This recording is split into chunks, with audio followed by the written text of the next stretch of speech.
Hi, I'm Shambhavi Manjrekar. I am from India and a city called Mumbai. I came here to New Zealand in December 2010. That's because I got married to Amit Kudo. I was homesick initially because I was just telling Amit, I want to go back home. And he's like, no, give it some time. You've just arrived to this country. It's a beautiful country. Just give it some time. Amit told me that you should start volunteering. And that's how you would get to know people. You would make contacts. The more you venture out of the house, you'll socialize, you'll make new friends. And I was at home and I was like, let me just go through all the websites and see what's the best for me. And he gave me a couple of names like Citizens Advice Bureau, Volunteer Wellington, Volunteering New Zealand. So I happened to contact Volunteer Wellington. They're like, why don't you come to our office? And it was really sweet of them. They were very warm and welcoming. When I started volunteering with Volunteer Wellington, that's how I exactly know how New Zealand market functions, how it works, what the work culture here is, what do people expect of you, what are your expectations from the employer, what are your rights as an employee, what are your rights as an employer. That's how I made contacts, and then I was offered a job, and that's how my part-time employment began.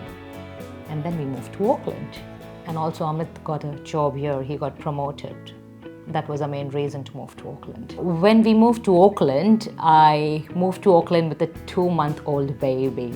And that was a big challenge because we didn't have friends, we didn't know anybody in Auckland, so that was difficult. It was another challenge to find a job, find a paid employment, because you don't have that much of time to go on the internet, apply for jobs, go for interviews, and especially when you don't have help, and your husband is working. So I gave it some time, and it took me 6 months to find a new job, and I started working into HR for a construction company.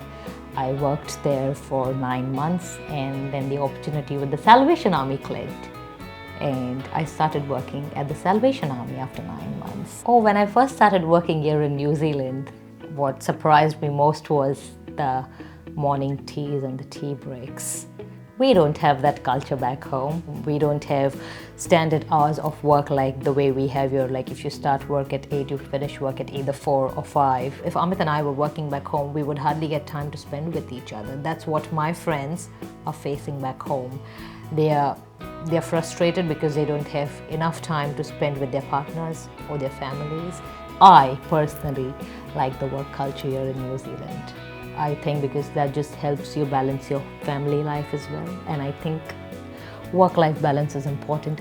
The worst day that I recall I had ever since I've come to New Zealand is the one when I had my baby with me. He's crying and I had no help. And that's when I missed my mom the most. And that's when I missed my family the most. I was homesick. Amit was at work, he couldn't take day off. And I was a young mother, and I'm like, I don't know what to do. For being a first-time mother, I have no help. So I literally cried, and I was like, have I made the wrong choice? Have I made the wrong decision of, settling here in New Zealand? But now when I sit back and think, and when I see my 2.5-year-old going happily to the daycare and looking forward to go to his daycare, I say, I have made the right decision.